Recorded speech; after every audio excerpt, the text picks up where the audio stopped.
I'm meteorologist John Marshall, and folks, we are still dealing with 3 hurricanes in the Atlantic Basin. This is quite unheard of, and the reason why is we have 2 Category 4 hurricanes. Irma, we're all familiar with winds right now of 150 miles an hour, located to the north of Cuba. That is our immediate concern.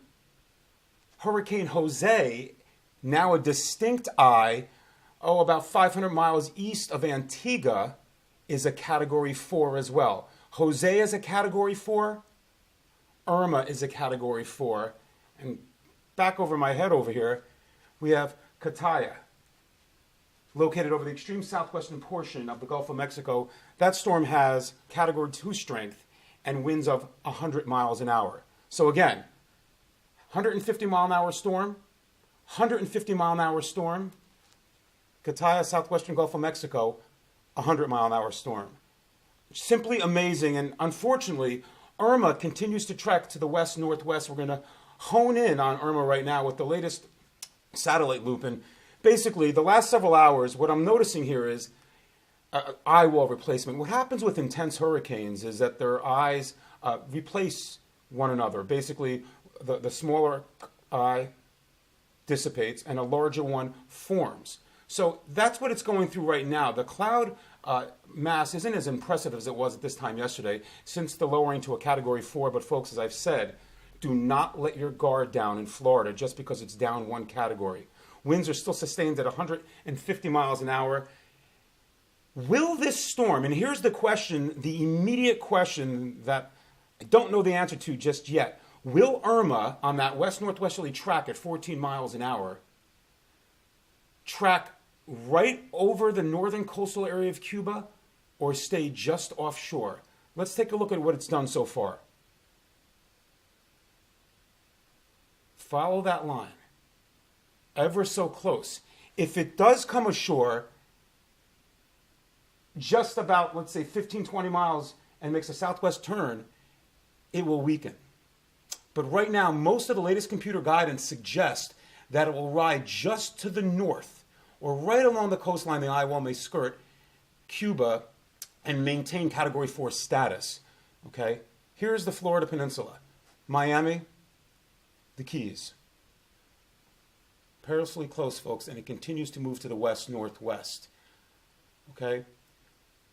Right here, in this area, the water is like a bathtub.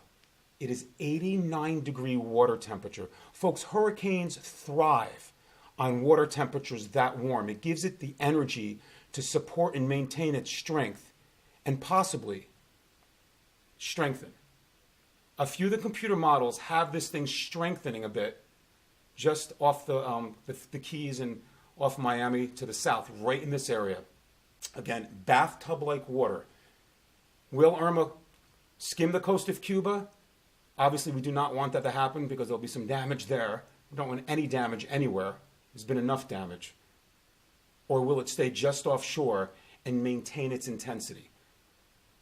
Right now, the eye is a little ragged. It happens. It looks like there was a larger wind maximum right there. You see that area of yellow. It's going to go through these phases and basically continue on its trek to the west-northwest. We actually have a radar out of Cuba, and you'll see right now from Guantanamo Bay, there is the eye, about 22 miles in diameter. Here is the heavy and high winds and rain circulating around that eye. Turks and Caicos, you got hammered. I haven't heard any reports yet. I haven't actually had time to digest what has happened in the beautiful Turks and Caicos Islands. But that storm went through as Category 5. They were on the northern part of that eye wall. So it has left the extreme southeastern Bahamas. The storm continues to pummel eastern Cuba with heavy rain, counterclockwise flow around this monster. And it continues to move to the west-northwest. So what are we looking at? The intensity forecast. Here are several of the tropical computer models. This goes from a Category 5 to a Category 4. And here's your time frame on the bottom. 24 hours, 48 hours to 72 hours, 3 days out. Most keep this for 2 straight days or 48 hours between a Category 4 and a Category 5. Most of the models. Again, it's like a spaghetti plot, but we use this to to make a decision and analyze the forecasting intensity of hurricanes. And then a precipitous dive in the intensity, wouldn't you know it, because many of the models have it hitting Florida, southern Florida, in 2 days, tomorrow night into Sunday morning. So once that storm goes over the southern Florida peninsula as a Category 4, which it most likely now, that is the scenario. It is a dire situation for southern Florida, okay? If it does hit that southern Florida peninsula, it will lose that bathtub-like water, the 89-degree water temperature, and basically slowly diminish in intensity.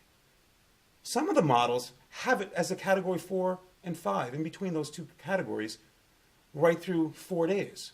So some of the models, very few of them, want to keep it either to the west coast of Florida or to the east coast. Any which way, this storm does look like it's going to track through and to the west-northwest. Now, we've been talking about that area of high pressure. That is nudging the storm so close to the northern Cuban coastline right now. And that's why we're thinking it may skirt that coastline. It's a strong area of high pressure, and yesterday I talked about that upper level low, weak as it is, developing over the southern states. That's going to grab the storm as well and capture it and actually make a bowling alley for the storm to ride. Unfortunately, the cone of uncertainty, with all seriousness, folks, it has shrunk, and it's all over Florida. It's not going out to see the hurricane. If it does, I will be incredibly shocked. It will not go straight west into the Gulf of Mexico. It does look like this track is going to come to fruition.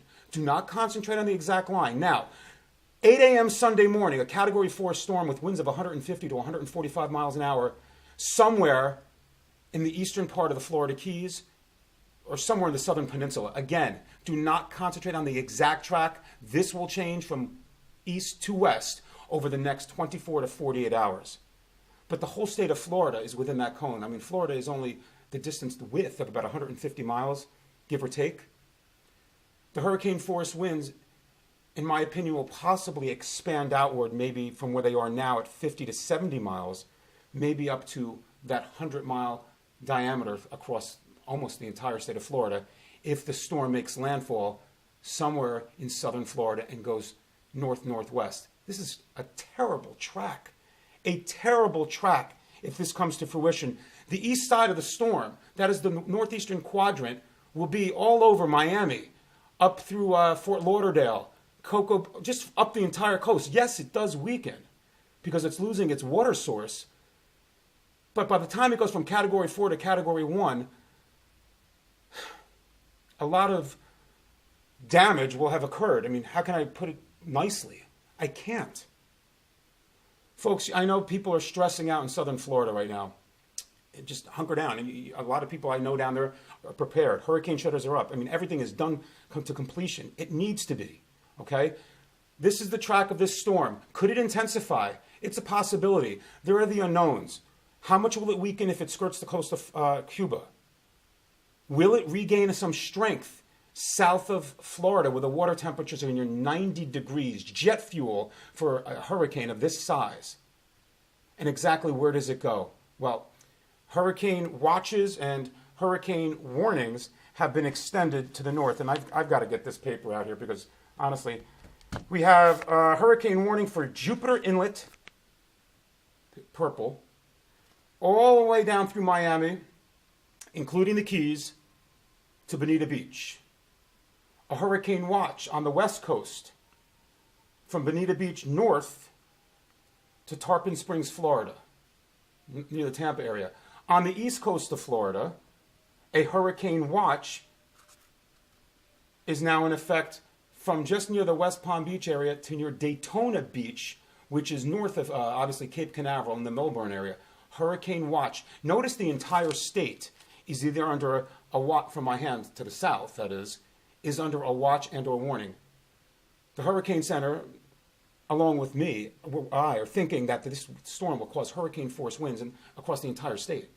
It does not matter if you live on the coast or inland or by, let's say, Orlando or whatever, Alligator Highway, taking that west to east.